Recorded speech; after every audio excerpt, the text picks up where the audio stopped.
जय हिंद। आप देख रहे बाहु एक्सप्रेस और मैं आपके साथ है राजेंद्र। एक तारा ऐसा टूटा कि सारा जहां वीरान कर गया। शेरे पुंछ के नाम से प्रसिद्ध जम्मू पुंछ की सीमावर्ती जिला पुंछ के अंदर जन्मे एक ऐसी महान शख्सियत जिनका दुनिया से चलायमान हो चुका है और पूर्व एमएलसी यशपाल शर्मा की इस समय जो अस्थि कलश था वो आज सुबह मैं आपको तस्वीरों में दिखाऊंगा। सुंदरबनी के मुख्य चौक के समय सैकड़ों की संख्या में यहाँ पर श्रद्धांजलि जो सभा रखी गई थी, उस श्रद्धांजलि सभा के अंदर यहाँ पर महानुभाव जितने भी सुंदरबनी के लोग हैं यहाँ पर उपस्थित हुए हैं और आज सुबह उनके घर से जो अस्थि कलश था यशपाल शर्मा जी का जो अस्थि कलश था वह जिला पुंछ से निकला था और इस समय का सुंदरबनी पहुंचा और हरिद्वार के लिए जो अस्थि कलश यहाँ से रवाना हुआ। यहाँ पर काफी संख्या में जो महानुभाव थे उन्होंने सुंदरबनी में एकत्रित होकर उनको श्रद्धांजलि दी और जितने भी जो महानुभाव यहाँ पर पहुंचे हुए थे वह किन शब्दों में जो शेरे पुंछ यशपाल शर्मा जी जो इस दुनिया से जिन्होंने एक ऐसा किरदार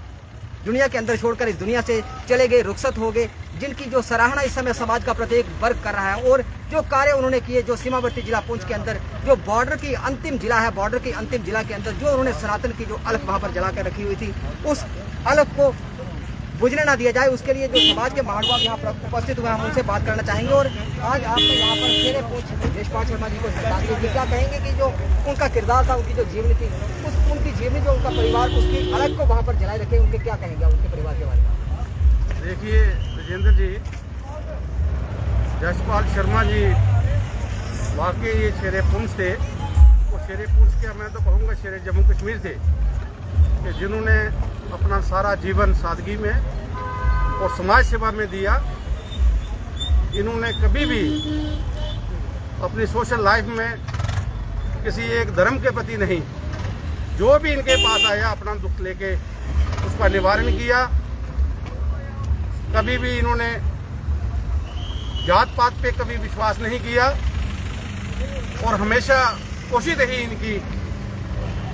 कि मैं समाज की जितनी सेवा कर सकूं उतनी कम है। कुछ चंद दिन पहले भी इन्होंने पता नहीं इनको ये कुछ ऐसा महसूस हो गया था कि मेरे शायद कुछ समय नज़दीक आ रहा है,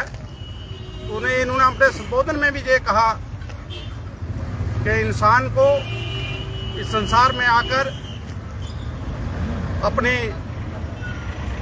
इंसानियत के नाते समाज की सेवा करनी चाहिए। जितना भी हो सके सेवा समाज की जाए उतनी कम है। इन्होंने खाली पुंछ में नहीं पूरे जम्मू कश्मीर में बतौर एमएलसी भी रहे और उसके दौरान इन्होंने जो जो काम किए वो सबके सामने हैं। आज पूरा समाज को जो दुख हुआ है, परिवार को तो दुख है लेकिन समाज को तो दुख हुआ है वो कभी पूरा नहीं हो सकता।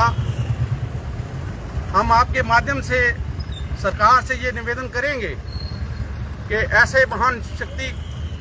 जो इस संसार से चली गई है, अमर तो ये हो गए हैं समाज की नज़रों में, सरकार को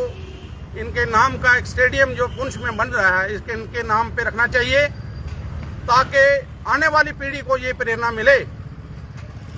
कि यशपाल शर्मा भी कोई एक शख्सियत थे जिन्होंने समाज में इतना काम किया और इसकी प्रेरणा भी उनको मिले।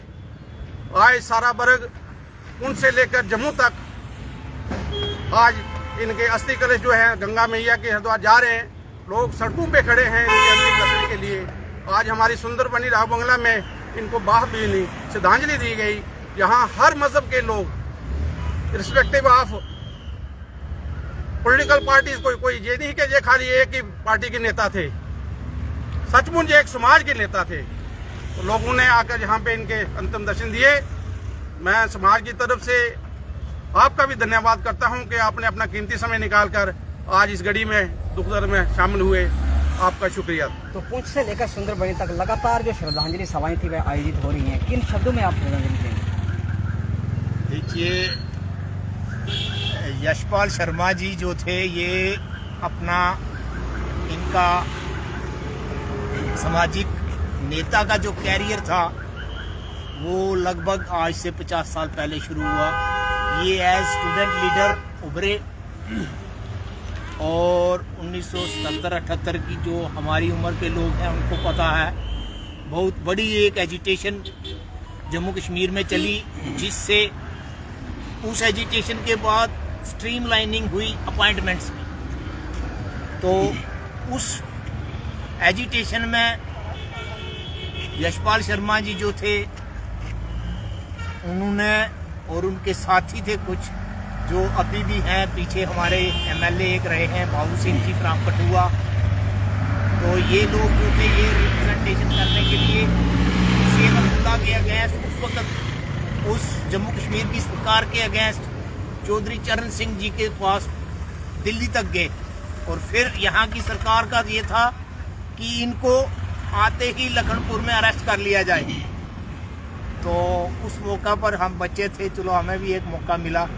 कि इनकी एक ताया जी की बेटी रहती थी कीड़ियाँ में, जो पंजाब के साथ जुड़ता एरिया है, इनको वहाँ से कीड़ियाँ ले गए, कीड़ियाँ से ये पैदल फिर जैसे कैसे भी हुआ ये पुंछ तक पहुँचे, और समाज के नेता थे हर जाति। पुंछ में तो पुंछ डिस्ट्रिक्ट में तो कोई भी छोटे से छोटा बड़े से बड़ा जो है वो इनको चाचा ही कहता था। तो आचार्य जी, आप जिस प्रकार से बताया जा रहा है कि परिवार के लोगों के द्वारा ये बताया जा रहा है कि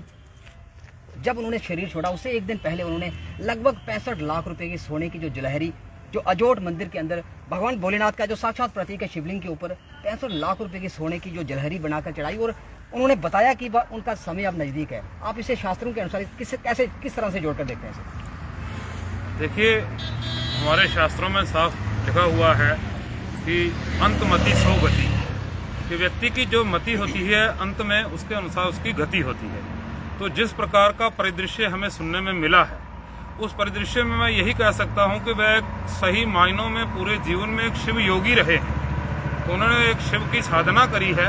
और भगवान शिव ने उनको वो अपने आत्मा केंद्रित करके पहले से ही उनको ये इंट्यूशन उनके अंदर दे दी है कि आज आपको मेरे साथ लय प्राप्त करना है, मोक्ष को प्राप्त होना है। तो भगवान शिव ने उनको सीधे ही अपने चरणों में खुद ही अपने हाथों से उठा लिया है, ऐसा प्रतीत होता है। जहाँ तक दूसरा पक्ष है समाज का, तो वो गांव, गरीब, मजदूर, मजलूम, देहात, दलित, पिछड़े, अति पिछड़े,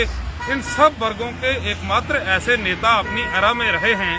जब 1970, 1980 और 2010 तक का ये जो राजनीति का दौर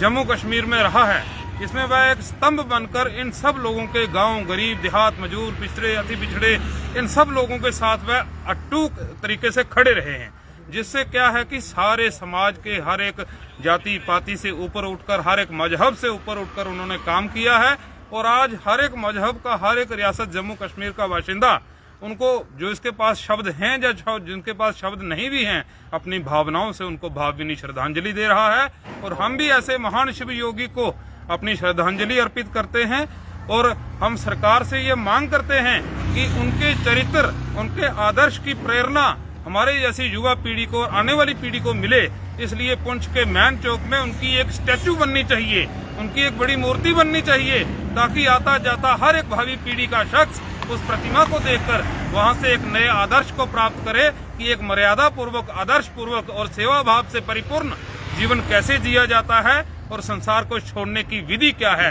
ये विधि आज के समय में अगर कहीं कोई एग्जाम्पल बची है तो यही एक ऐसी एग्जाम्पल है जिससे हमारी जैसी पीढ़ी, आने वाले लोग आदर्श ले सकते हैं। मैं इन्हीं शब्दों से भगवान शिव से प्रार्थना करूंगा कि उन्हें परम शांति प्राप्त हो। पतित पावनी माँ गंगा उन्हें भगवान शिव के शिरोधार्य करे, यही मेरी प्रार्थना है। ओम शांति शांति शांति। तो लगातार जितने भी जो सामाजिक लोग थे यहाँ पर,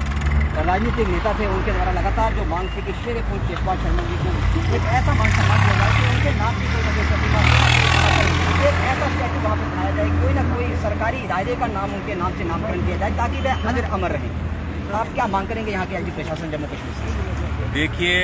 जिंदर जी के जो यशपाल शर्मा जी थे वो एक बहुत बड़ी शख्सियत थे, बल्कि मैं ये कहूँगा कि वो अपने आप में एक संस्थान थे, एक इंस्टीट्यूशन थे। तो ऐसे जो लोग होते हैं, जो ऐसी जो शख्सियतें होती हैं, वही समाज का एक नई दिशा देते हैं। तो हम ये चाहते हैं कि उनके नाम पर जो पुंछ का जो स्टेडियम बन रहा है वो भी उनके नाम पर होना चाहिए, और एक बहुत बड़ी लाइब्रेरी हो वो उनके नाम पे कहीं बनाई जाए। तो ऐसे जो लोग होते हैं वही उनको एक समाज को एक दिशा देते हैं, ताकि आने वाली जो पीढ़ी है, बल्कि मैं ये कहूँगा कि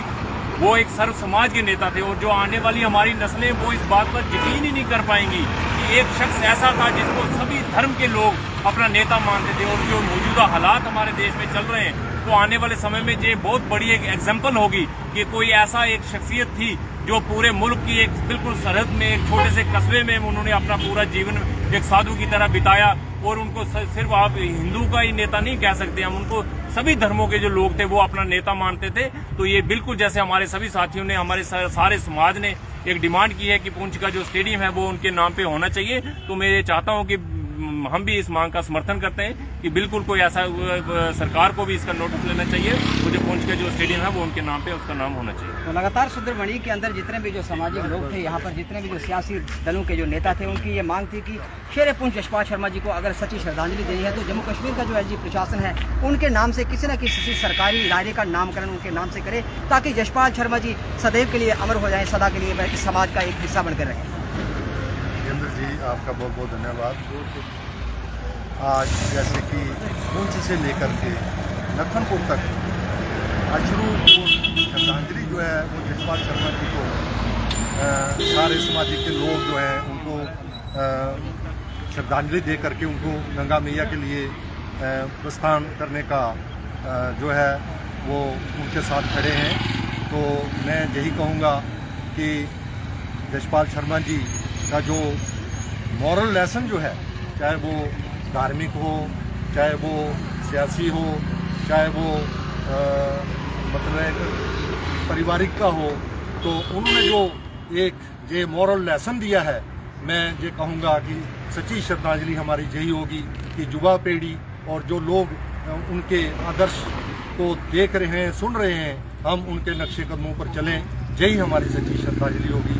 यही मैं उनको विदाई देता हूँ। तो लगातार यहाँ पर मांग उठ रही है। देखते हैं कि जम्मू कश्मीर का जो एलजी प्रशासन था वह किस प्रकार यशपाल शर्मा जी को इस समाज का सदैव के लिए हिस्सा बनाने के लिए, उनको सच्ची श्रद्धांजलि देने के लिए क्या यहाँ के किसी सरकारी इदारे का नामकरण करता है, क्या किसी स्टेडियम का नाम अथवा जिस प्रकार से लाइब्रेरी का नामकरण उनके नाम से हो। ये मांग जो लगातार यहाँ पर उठ रही है, क्या इस मांग को एलजी प्रशासन यहाँ का कितनी देर के अंदर जनता की मांग को पूरा करता है, देखना और दिलचस्प होगा। फिलहाल आप देखते हैं बाहुबली से सत्यनारायण के साथ बाहुबली के लिए मैं राजेंद्र।